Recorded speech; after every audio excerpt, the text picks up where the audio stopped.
શહેરમાં ગુનાખોરીને તથા અસામાજિક પ્રવૃત્તિઓ ડામવા અને અસામાજિક તત્વો સામે પોલીસે લાલાંક કરી રહી છે।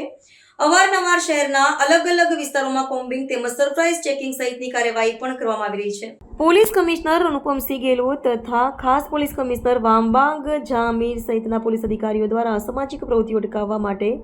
પોલીસ સ્ટેશન વિસ્તારમાં અસરકારક કામગીરી કરવા સૂચનાઓ આપવામાં આવી હતી, જેથી મહિદરપુરા પોલીસ સ્ટેશનના પોલીસ ઇન્સ્પેક્ટર NH બ્રહ્મભટ્ટનાઓએ ગંભીરતા લઈને મહિદરપુરા પોલીસ સ્ટેશનમાં સ્ટાફના પોલીસ માણસો સાથે મહિદરપુરા નવાપુરા ગોલવાડ વિસ્તારમાં સઘન ચેકિંગની કામગીરી હાથ ધરીને અસામાજિક પ્રવૃત્તિઓ આચરતા ઇસમો વિરુદ્ધ કાયદેસરની કાર્યવાહી કરવામાં આવી હતી, જેમાં પ્રોહિબિશનની એક્ટના કબજાના કેસો 3, પ્રોહિબિશનની એક્ટ કલમ FF 1B મુજબ પીધેલાના કેસો 7,